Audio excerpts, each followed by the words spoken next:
Hello everyone, and welcome to the final episode of Crystalis.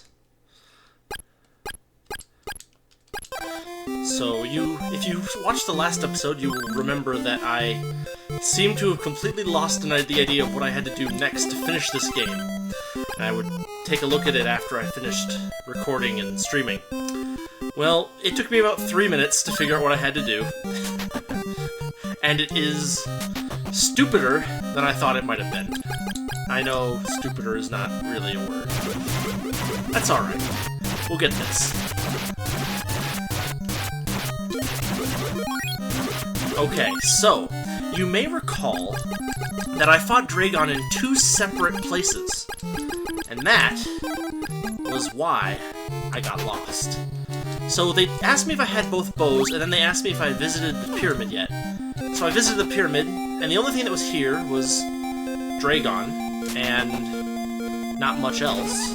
And then I tried to fight Draygon, but I just couldn't seem to take him out, no matter what I did. It was very puzzling to me, because I couldn't remember there being any special trick to beating him here. Well, I'm not sure exactly what the trick was, but I think that I may have just not attacked him properly. He may have special areas on him that are invulnerable if you attack him from that direction, or something like that. Because I know I've gotten him out of here before dealing with the 2 statues with the 2 bows that you saw yesterday or last time. So we're gonna give this another shot.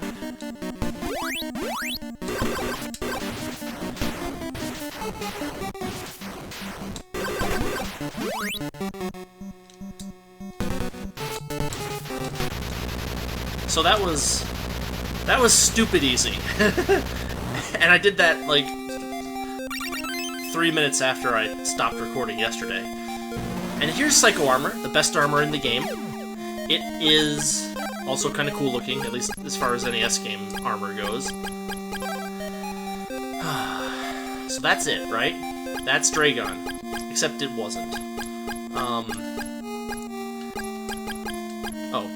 Just to let you know, the Psycho Armor's special ability is that if you stand still, your hit points recover. Here's Azteca. We only got to talk to him once in Chiron, just before it got destroyed.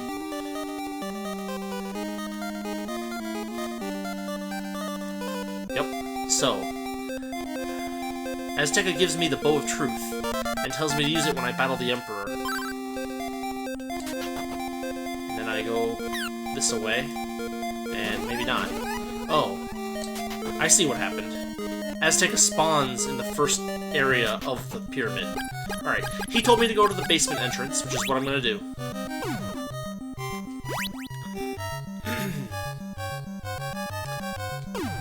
And I'm not even really gonna worry too much about magic points or whatever, because this is just about it. And I've got plenty of magic rings at this point, honestly, anyway. I don't think I need any more. So I have the Psycho Armor, I have the Psycho Shield, I have all of the swords and bracelets, I have all 8 wearable items, and I have the Bow of Truth and all 8 spells. That's everything you need to finish the game. So we should be good to go.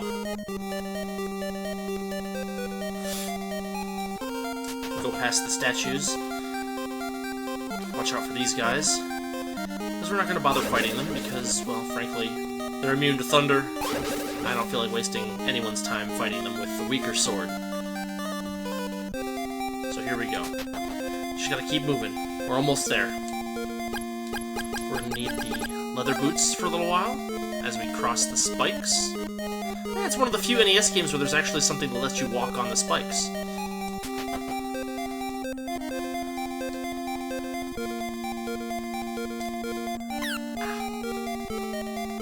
Those guys still do a lot of damage.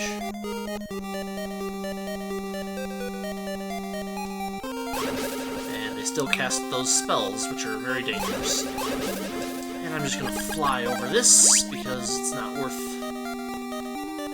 screwing around. Alright. I'm pretty sure this is it.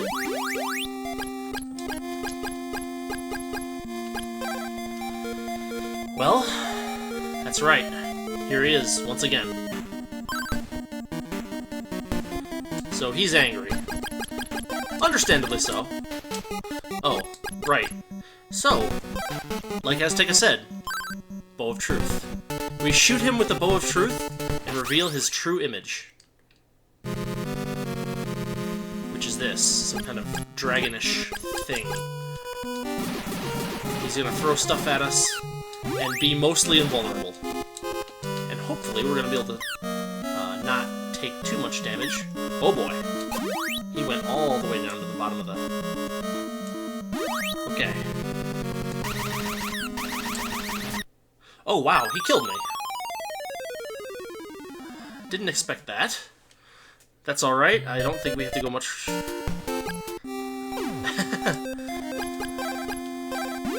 Okay, we'll get it. He's actually not that hard, I just got hit by enough of his attacks and didn't heal in time to... Okay, there we go. Do that again. Sorry about that. Okay. Got that, and that, and that. These things slow the game down so much. There's so many more sprites on screen than... And basically, the easiest way to take care of him is to charge this up. And with the warrior ring on, you only really have to hit him 2 or 3 times a bit.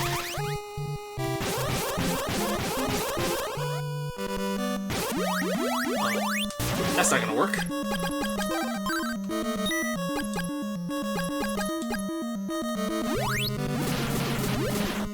And more sprites on screen.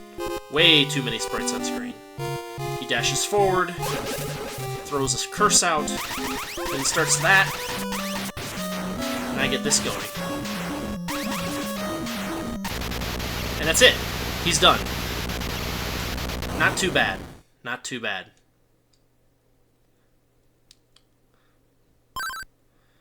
Here's Azteca, and the rest of the 4 wise people.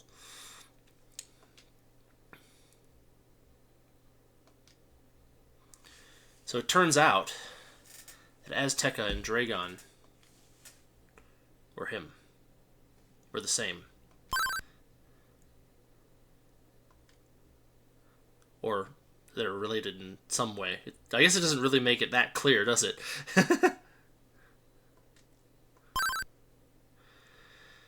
So Missy is in the tower. There's not much time. Enter in the next room to get to the tower.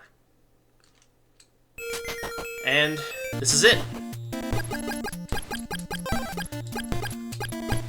We're gonna be in the tower for the rest of the game. And the warrior ring is gonna be extremely useful in killing these things. Lots of enemies that take a lot of hits and hit hard if you let them get you.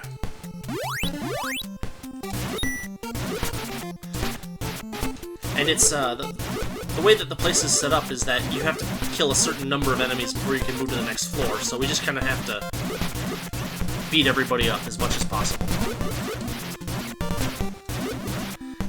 After you take out a certain number, these guys appear, and they shoot these balls of energy that are actually pretty damaging.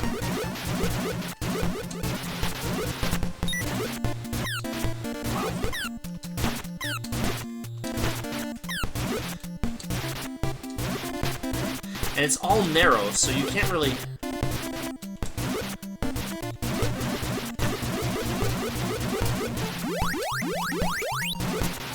There are so many sprites on screen, and they're all shooting giant balls of energy at me.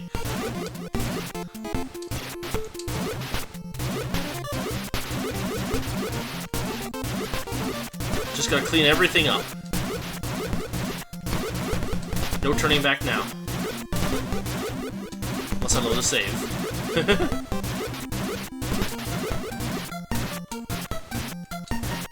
Wow.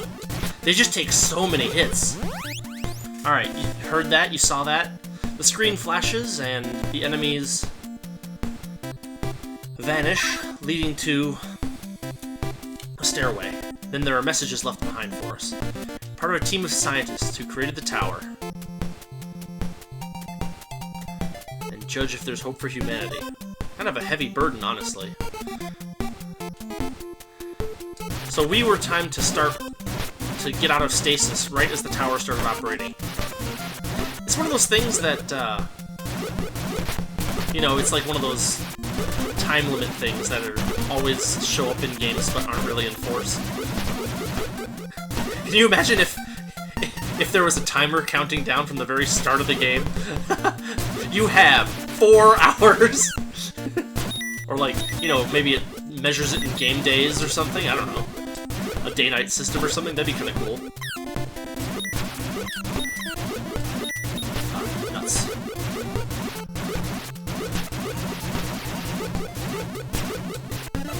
Oh. And more of these guys. Wow. Oh, wow.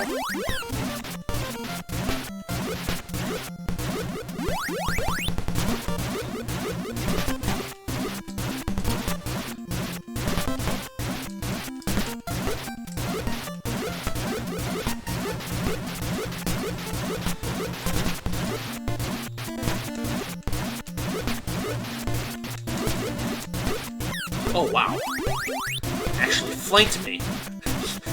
The AI isn't really that good, guys. I'm not sure how that thing managed to flank me.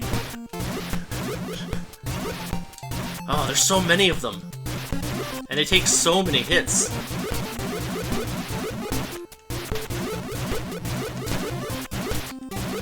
And then these things keep showing up. They just do tons of damage.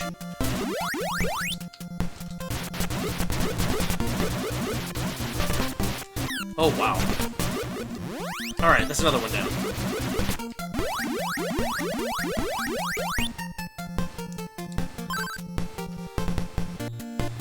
Yep, Azteca was an android programmed to lead the people.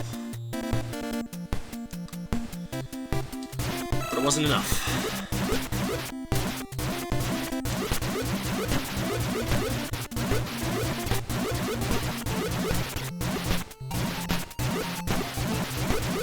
Oh boy.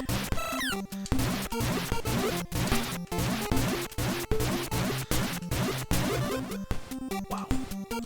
Stop it! Go away. They keep respawning.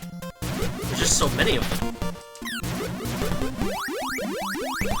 These guys do a lot of damage.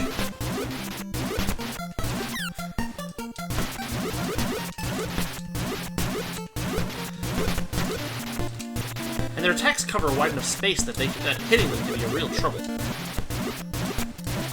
you get these flying guys all over the place. A few of them down. Alright, I'm out of magic. If I need more, I'm gonna have to...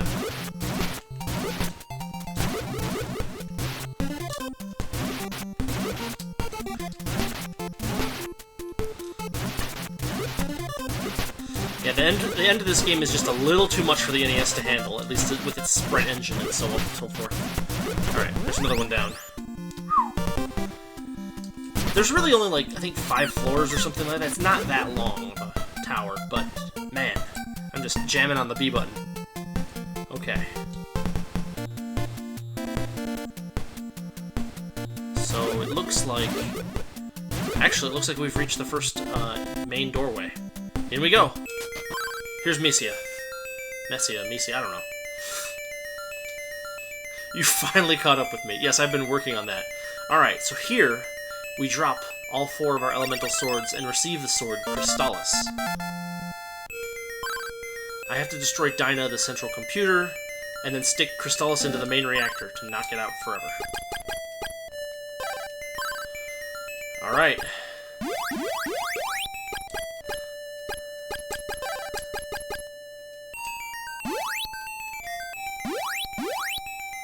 So it looks like the warrior ring doesn't do anything anymore, so we're going to switch over to the power ring. And the next staircase.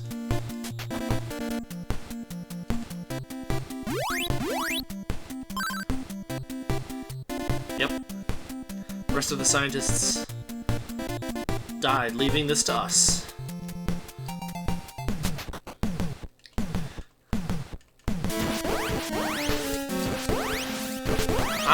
So there's an interesting thing here, in that, yeah, that was easy.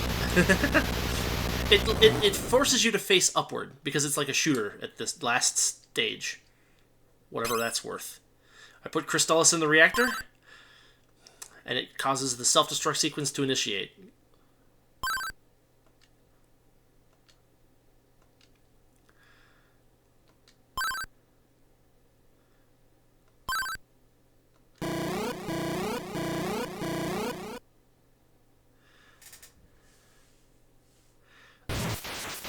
Let's hope the tower doesn't land on a city. And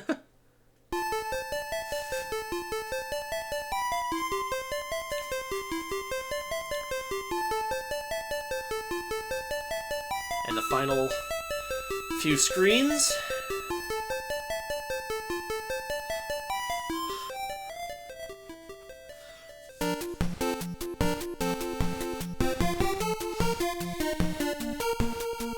Yeah, it's a pretty good ending credits.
And that's it.